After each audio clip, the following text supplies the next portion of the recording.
The greatest source of inefficiency for most organizations lies in working relationships, conflict, mistrust, misunderstanding.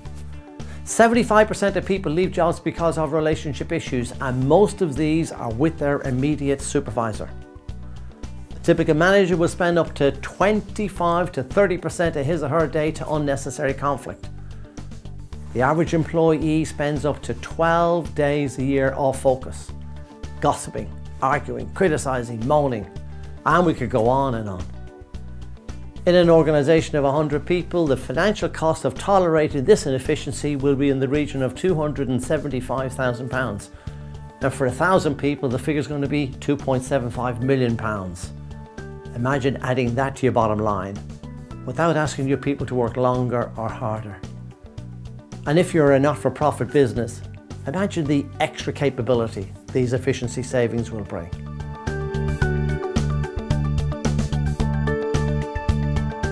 Ever turn your computer on and find that it's slow to open, works intermittently, and then it locks on you?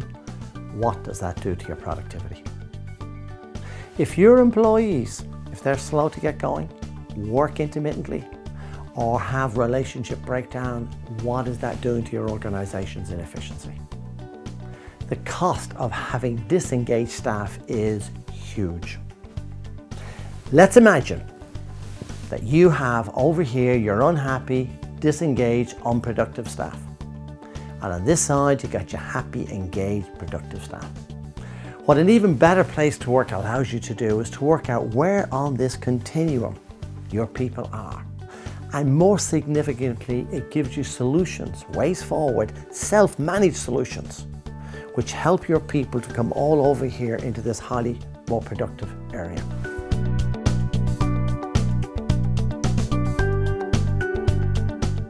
An even better place to work is not based on any academic model or theory, but is focused on the fundamental needs of organizations. We started by simply asking managers, what do you need? And what we found was that they were looking for a people equivalent of an antivirus. Something that runs in the background, is always active, detects and deals with problems, offers protection, and allows the business to continue uninterrupted. So we set about achieving this by equipping people with the skills to take ownership of their issues and manage them at a local level, so they don't need to escalate matters by running to HR. We wanted people asking, what am I going to do? Not what is management going to do for me?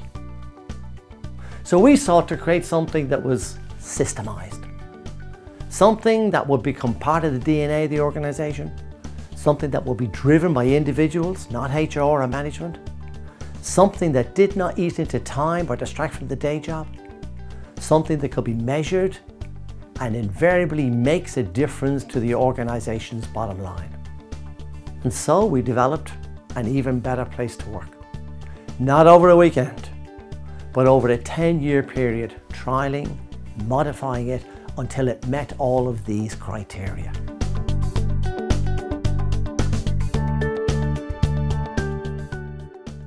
A unique feature of an even better place to work is its ability to measure what happens between people, the interpersonal bit, which is where the greatest source of inefficiency lies. The system measures relationships across 7 key areas, which were suggested to us by senior managers in organizations. Do your people feel valued? All the research will tell us that valued people are productive people. High self-esteem is the fuel that will drive performance. Are you people open with each other? Discussing the undiscussable? Dealing with those issues that can get in the way of collaborative working relationships? Do they engage in feedback? We all know how important feedback is to high levels of performance. And of course, all of these are interrelated. People who feel valued are more likely to be open. People who are valued and open are more likely to engage in feedback, which of course leads to more motivated people, impacting on the bottom line and greater levels of productivity. Managing their differences so the differences do not get in the way. People taking ownership. How often do I come that in organisations?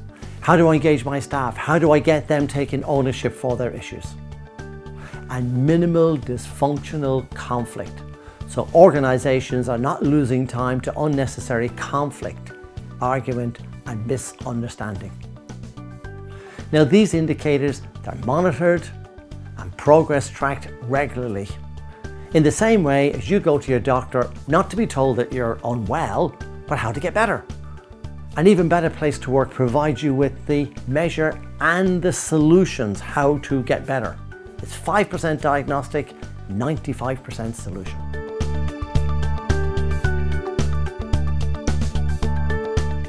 You are likely to see people with good feelings or bad feelings. Good feelings, they tell us needs are being met. Bad feelings tell us needs are not being met.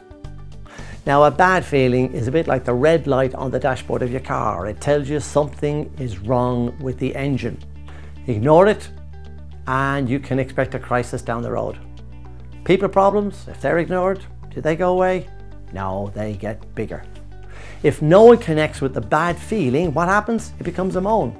The moan becomes a criticism. The criticism becomes the row, which develops into the dispute, the strike, the resignation, all the stuff you don't want in your organization. All the stuff that is hurting your business and affecting your profitability.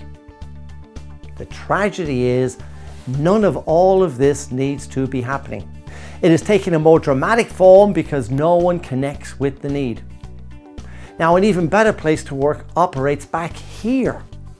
So you don't get the bad feeling and certainly none of all of this stuff. How does it do it? Very simply, by what I call proactive feedback. You have a choice.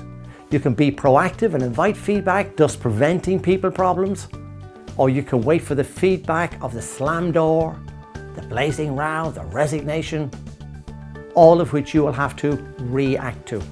Which of course is a bit like waiting for your car to run out of fuel when you could easily have checked your fuel gauge and filled it up at the weekend. You have a choice. You can wait for the crisis or put systems in place that will prevent the crisis.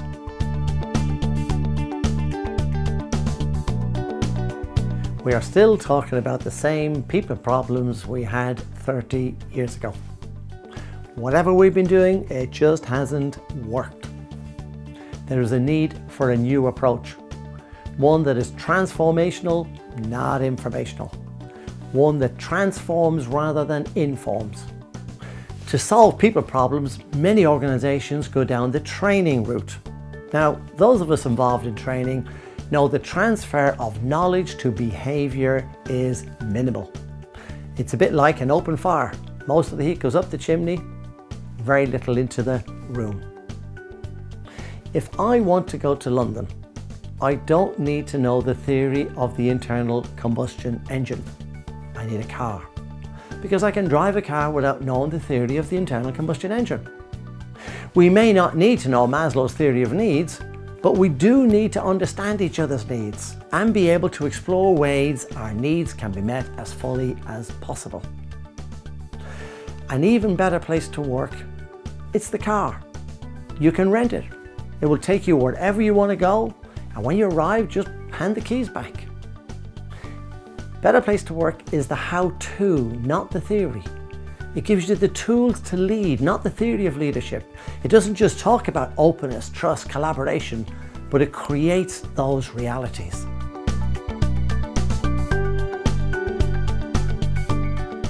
What are the quantifiable differences you will notice by using An Even Better Place to Work? Think about it. If people's needs are met at work, will they want to be there? Of course. Hence, you can expect less absenteeism, reduced staff turnover, less moaning and criticism, and of course, a subsequent improvement in morale, productivity and profitability. An Even Better Place to Work is supported by online metrics and activities. It provides quality data, allowing people to make targeted interventions to improve the quality of work life for everyone. It marries the best in leadership practice with today's technology, creating a solution that just wasn't possible 10 years ago. A solution that appeals to the worker of today. It's friendly, easy to use, designed for busy people, driven by individuals, and doesn't distract from the day job. Don't expect people to care about your business until they feel you care about them.